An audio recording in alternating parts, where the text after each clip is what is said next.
Assalamualaikum warahmatullahi wabarakatuh. Sebelumnya, perkenalkan nama saya Novalia Putri Herdina dan saya dari kelas 10-2. Dalam video ini, saya akan menjelaskan tentang keanekaragaman hayati beserta isi-isinya dan juga pengertiannya. Langsung saja saya mulai, semoga video ini bermanfaat. Oke, sesuai materi yang kita bahas, di sini saya akan menjelaskan pengertian apa itu keanekaragaman hayati. Menurut definisi, istilah keanekaragaman hayati paling banyak dipakai untuk menggantikan istilah yang sudah lebih dahulu didefinisikan dengan jelas, yaitu keragaman spesies, kekayaan spesies. Ahli biologi seringkali mendefinisikan keanekaragaman hayati sebagai keseluruhan gen, spesies, dan ekosistem di suatu wilayah. Keuntungan dari definisi ini yaitu menggambarkan sebagian besar keadaan dan menyajikan pandangan terpadu tentang jenis keanekaragaman hayati tradisional yang telah didefinisikan sebelumnya.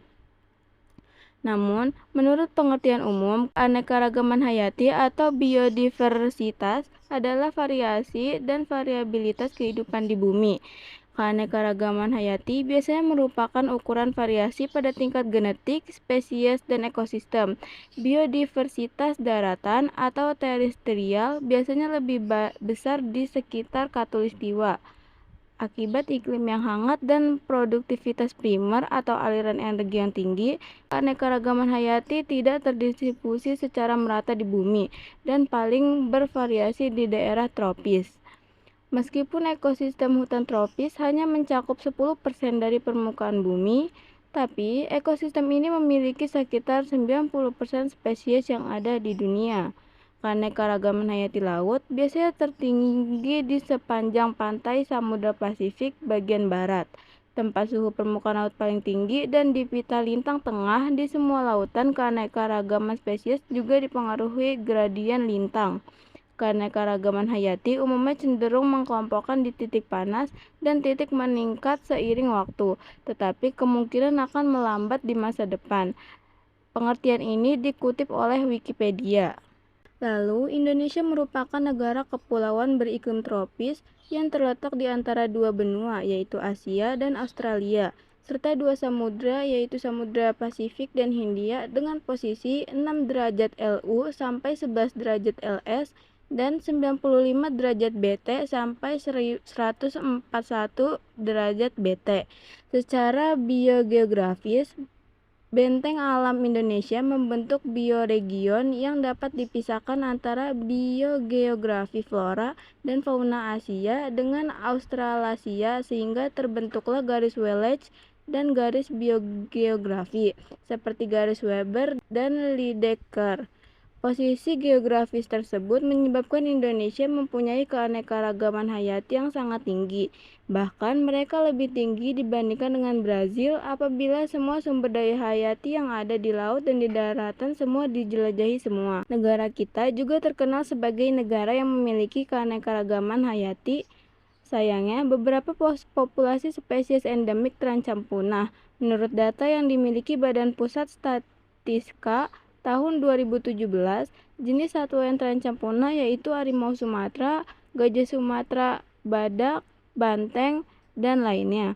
Keanekaragaman hayati dibagi beberapa jenis, yaitu keanekaragaman hayati tingkat spesies, keanekaragaman hayati tingkat gen, dan keanekaragaman hayati tingkat ekosistem. Oke, selanjutnya di sini ada tingkatan keanekaragaman hayati. Keanekaragaman hayati atau biodiversity terbagi menjadi berbagai tingkatan. Tingkatan ke hati mulai dari spesies dan jenis hingga tingkatan yang lebih tinggi. Seperti yang sudah saya jelaskan sebelumnya, tingkatan keanekaragaman hayati itu ada 3. Yang pertama, keanekaragaman hayati tingkat gen. Yang kedua, keanekaragaman hayati tingkat spesies. Yang ketiga, keanekaragaman hayati tingkat ekosistem. Nah, di sini saya akan membahas detailnya satu persatu. Yang pertama, di sini saya akan membahas keanekaragaman hayati gen. Keanekaragaman hayati gen atau keanekaragaman genetik merupakan keanekaragaman yang terjadi pada tingkat populasi yang sama. Hal ini disebabkan adanya susunan gen yang berbeda-beda tiap individu dalam satu spesies. Keseluruhan materi genetik dalam suatu populasi disebut juga dengan genepol atau palsama nutfa. Keanekaragaman genetik ini juga disebut variasi. Pada tingkat keanekaragaman genetik ini dipengaruhi bentuk fenotip yang dapat terlihat secara langsung dan secara fisiologis. Semakin beragam keanekaragaman genetik suatu populasi, maka menunjukkan semakin besar kemampuan populasi tersebut beradaptasi terhadap lingkungan sekitarnya. Indonesia yang memiliki keanekaragaman lingkungan yang berbeda-beda menyebabkan timbulnya variasi genetik tersebut. Keanekaragaman hayati tingkatan ini disebabkan variasi gen atau struktur gen dalam suatu spesies makhluk hidup. Selain itu, keanekaragaman genetik terjadi karena dua faktor, yaitu adaptasi makhluk hidup terhadap lingkungan dan perkawinannya. Gen merupakan faktor pembawa sifat keturunan yang dapat dijumpai di dalam kromosom. Setiap susunan gen akan memberi penampakan secara anatomi maupun fisiologi pada setiap organisme.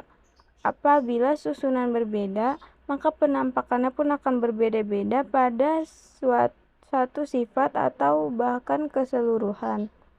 Dengan ciri-ciri memiliki variasi nama ilmiah yang sama, serta perbedaan morfologi yang tidak terlalu mencolok. Biasanya, keanekaragaman hayati tingkat gen disebut sebagai varietas. Dalam keanekaragaman hayati gen, peningkatan dapat terjadi lewat persilangan alias hibridisasi antara organisme atau spesies dengan sifat berbeda, serta pembudidayaan hewan dan tumbuhan liar oleh manusia alias didomestikasi. Di sini ada contoh keanekaragaman hayati tingkat gen pada tumbuhan, yaitu yang pertama padi dengan nama ilmiah Oryza sativa dengan varietas padi, rajolele, padi ciberang, padi ciliwung, dan lain-lain. Lalu yang kedua ada mangga dengan nama ilmiah Mangifera indica dengan varietas mangga aromanis, mangga mana lagi, dan mangga golek. Lalu yang ketiga ada durian dengan nama ilmiah Durio zibetinus dengan varietas durian petruk, durian bawor, dan durian montong. Lalu yang kedua, di sini ada keanekaragaman hayati spesies. Keanekaragaman jenis atau spesies di Indonesia sangat tinggi. Keanekaragaman ini terbagi menjadi 3 paramater, yaitu spesies richness atau kekayaan jenis, diversity atau keragaman jenis, dan evenness kemerataan jenis. Di Indonesia, tingkat spesies richness, diversity, dan evenness sangat tinggi. Keanekaragaman spesies tersebut antara lain terdapat 8.500 spesies ikan, 1.533 spesies burung, 33 jenis primata, 600 jenis reptil, dan 270 jenis amfibi, dan 38.000 jenis tumbuhan. Selain itu, Indonesia memiliki keanekaragaman terbesar untuk jenis kupu-kupu, beruang niru-niruan, palem-paleman, serta tumbuhan-tumbuhan pada jenis hewan endemik. Pada tahun 2007, sebanyak 127 jenis mamalia, 382 jenis burung, 31 jenis reptil, 9 jenis ikan, 20 jenis serangga, 2 jenis Crocus-tae, 1 jenis Anthozoa, dan 20 jenis Bivalvia. Diterapkan Departemen Kehutanan sebagai flora dan fauna yang dilindungi. Keanekaragaman tingkat spesies dapat ditemukan pada komunitas atau kelompok berbagai spesies makhluk hidup dalam genus atau famili yang sama di suatu tempat. Biasanya semakin jauh dari kehidupan manusia, keanekaragaman tingkat spesies juga semakin tinggi. Contohnya adalah tingkat genus, yaitu genus Citrus, misalnya pada jeruk Bali, yaitu Citrus maxima, jeruk nipis Citrus aurontivilia, dan jeruk manis Citrus nobilis. Lalu yang ketiga, di sini saya akan membahas keanekaragaman hayati ekosistem. Indonesia juga memiliki keanekaragaman ekosistem yang tinggi. Diperkirakan, Indonesia juga memiliki 90 tipe ekosistem di daratan maupun perairan. Terlebih lagi, terdapat 15 formasi hutan alam yang tersebar dari ujung barat di Sabang sampai ujung timur di Merauke. Setiap ekosistem memiliki karakteristik yang unik dan berbeda antara ekosistem satu dengan ekosistem lainnya. Keanekaragaman ekosistem memiliki kaitan dengan kekayaan tipe habitat. Keanekaragaman ekosistem tidak hanya terdiri dari satu pulau ke pulau lainnya, tetapi juga dari satu tempat ke tempat lainnya dalam satu pulau. Contohnya adalah Pulau Jawa yang memiliki berbagai jenis ekosistem, mulai dari ekosistem lautan pasir, mangrove, padang rumput atau sabana, danau, hutan daratan rendah, dan lain-lain. Keanekaragaman ini terjadi akibat perbedaan letak geografis yang menyebabkan perbedaan iklim dan berpengaruh pada perbedaan suhu, curah hujan, intensitas cahaya matahari, dan lamanya penyinaran matahari. Dengan banyak perbedaan tersebut, flora dan fauna yang menempati suatu daerah akan bervariasi juga. Nah, di sini ada contoh keanekaragaman ekosistem.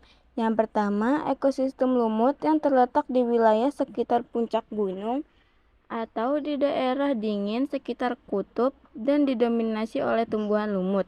Hewan yang dapat dijumpai di dalamnya ialah hewan-hewan berbulu tebal seperti beruang kutub. Ekosistem hutan konifer yang didominasi oleh tumbuhan yang berdaun seperti jarum, misalnya pinus atau cemara yang ada di dalamnya. Terdapat hewan juga, salah satunya adalah beruang. Lalu yang ketiga, ekosistem hujan tropis yang ditumbuhi dengan beragam pohon, liana, dan epifit. Hewan yang hidup di dalamnya misalnya kera.